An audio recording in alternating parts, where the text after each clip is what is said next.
ആവാരപ്പൻ ഇമ്രാൻ ഹാഷ്മിയുടെ കരിയറിലെ best film. അദ്ദേഹത്തിൻ്റെ ഏറ്റവും നല്ല പെർഫോമൻസ് കൂടിയാണ് ഈ സിനിമ. പക്ഷേ അൺഫോർച്ചുനേറ്റ്ലി ഈ സിനിമ ബോക്സ് ഓഫീസിൽ ഫ്ലോപ്പായിരുന്നു. 2007 സിനിമ റിലീസ് ചെയ്തത്. പക്ഷേ കാലങ്ങൾക്ക് ശേഷം സിനിമയ്ക്ക് ഒരു കൾട്ട് സ്റ്റേറ്റസ് കിട്ടി. ഈ സിനിമയുടെ ഗ്രേറ്റ്നെസ് മനസ്സിലാക്കാൻ അന്നത്തെ ഓഡിയൻസിന് കഴിഞ്ഞില്ല.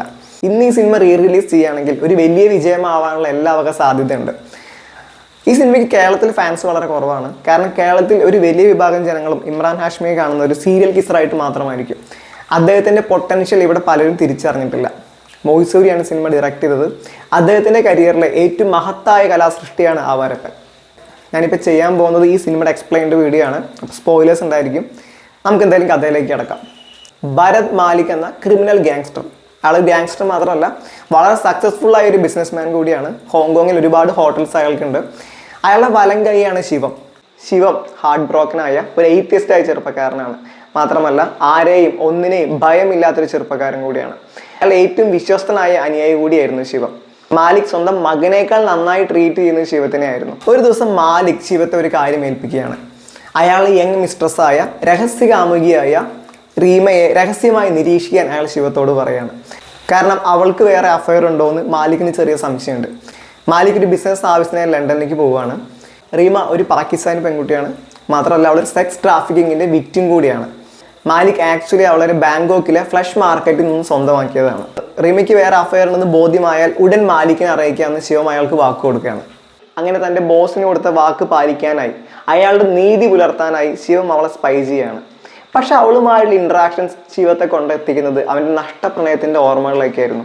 ശിവം പണ്ട് ജീവന തുല്യം സ്നേഹിച്ചൊരു പെൺകുട്ടി ഉണ്ടായിരുന്നു. അവൻ്റെ ജീവിതത്തിന് പുതിയ അർത്ഥങ്ങളും പ്രതീക്ഷകളും നൽകിയൊരു പെൺകുട്ടി ആലിയ.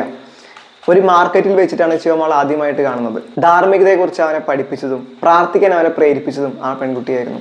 പക്ഷെ അവളുടെ അച്ഛൻ ഒരിക്കലും ശിവത്തെ അക്സെപ്റ്റ് ചെയ്യാൻ കഴിഞ്ഞില്ല. ഒരു ഞെട്ടലോടെയായിരുന്നു അയാൾ തൻ്റെ മകളെ അവൻ്റെ കൂടെ കണ്ടത്. ശിവം ഒരു ഗുണ്ടയാണെന്നും 2 തവണ ജയിലിൽ കിടന്നാണെന്നും പറഞ്ഞ് അയാൾ അവനെ ആക്ഷേപിക്കുന്നു.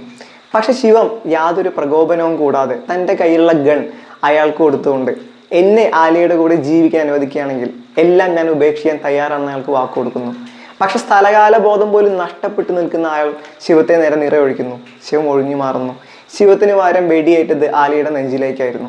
കുറ്റബോധം കാരണം അയാൾ അവിടെ വെച്ച് തന്നെ ആത്മഹത്യ ചെയ്യുന്നു. ആലിയുടെ മരണത്തിന് കാരണം താനാണ് എന്ന ഗിൽറ്റി ഫീൽ അന്നു മുതൽ ശിവത്തെ വേട്ടയാടുന്നു. ആ പാപഭാരം പേറിയിട്ടായിരുന്നു ശിവത്തിൻ്റെ പിന്നീട് അങ്ങോട്ടുള്ള ജീവിതം മുഴുവൻ. മാലികിന്റെ മിസ്ട്രസ്സായ റീമയ്ക്ക് ബിലാൽ എന്നൊരു ചെറുപ്പക്കാരനുമായി അഫയർ ഉണ്ടെന്നുള്ള കാര്യം ശിവം തിരിച്ചറിയുന്നു. അയാൾ ഉടൻ മാലിക്കിനെ വിളിച്ച് കാര്യങ്ങൾ ഇൻഫോം ചെയ്യാണ്.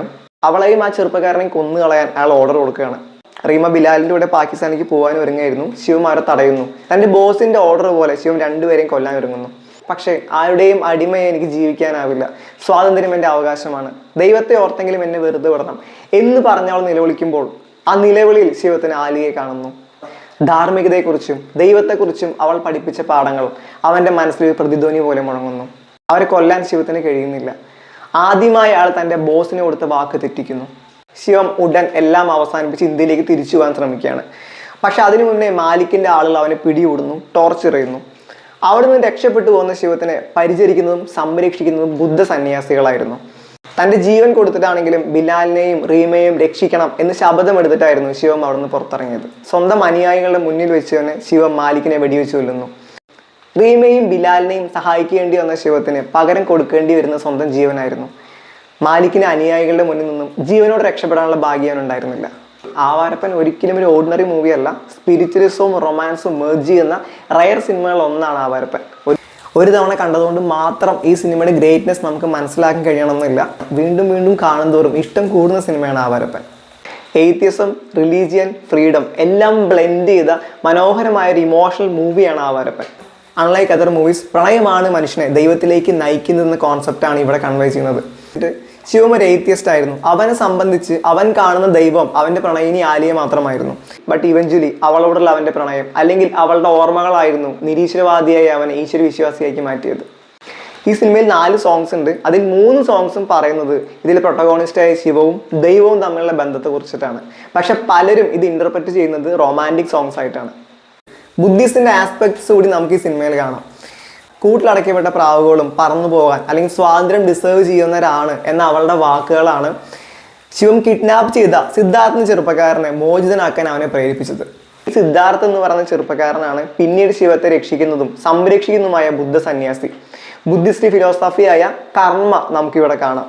ദൈവത്തെ നിഷേധിച്ചിരുന്ന ശിവം ആദ്യമായി ദൈവത്തിന്റെ സാന്നിധ്യം തിരിച്ചറിയുന്നത് ആ മൊണസ്ട്രിയിൽ വെച്ചിട്ടായിരുന്നു. ഒരിക്കലും ആലിയ ശിവത്തെ ദർഗയിലേക്ക് കൊണ്ടുപോയി പ്രാർത്ഥിക്കാൻ നിർദ്ദേശിച്ചിട്ടുണ്ടായിരുന്നു. ഒരു എയ്ത്തിസ്റ്റ് ആയിരുന്നിട്ടും ഒരു ചിരിയോടെ ശിവ അവളുടെ ഇൻസ്ട്രക്ഷൻസ് ഫോളോ ചെയ്തിരുന്നു. മൊണസ്ട്രിയിൽ വെച്ചിട്ടും അവിടുത്തെ ചെറിയ കുട്ടികൾ ശിവത്തോട് പ്രാർത്ഥിക്കാൻ പറയുമ്പോൾ ശിവത്തിന് ആലിയ ഓർമ്മ വരുന്നുണ്ട്. ദർഗയിലും മൊണസ്ട്രിയിലും ആരാധിക്കപ്പെടുന്നത് ദൈവം തന്നെയാണ്. ഇവിടെ ശിവം വിശ്വസിക്കുന്ന ദൈവത്തിന് മതമില്ല. ആവാരപ്പണിയിൽ പറയുന്ന എസെൻഷ്യൽ ഫിലോസഫി ഇത്രേ ഉള്ളൂ: സ്വാതന്ത്ര്യം അവകാശമാണ്, അല്ലാതെ ഔദാര്യമല്ല. ഈ സിനിമ കണ്ടതിന് ശേഷമാണ് ഇമ്രാൻ ഹാഷ്മി നടന്റെ പൊട്ടൻഷ്യൽ ഞാൻ തിരിച്ചറിഞ്ഞത്. ഇതൊരു സാധാരണ സിനിമയല്ല, ഇതൊരു മസ്റ്റ് വാച്ച് മൂവി തന്നെയാണ്. സിനിമ കാണാത്തത് എന്തായാലും സിനിമ കാണണം. നിങ്ങളുടെ അഭിപ്രായം കമൻറ്റ് ചെയ്യണം. എന്തായാലും ഈ വീഡിയോയുടെ അവസാനിക്കുകയാണ്. അടുത്ത വീഡിയോയിൽ നമുക്ക് വീണ്ടും കാണാം. Bye bye.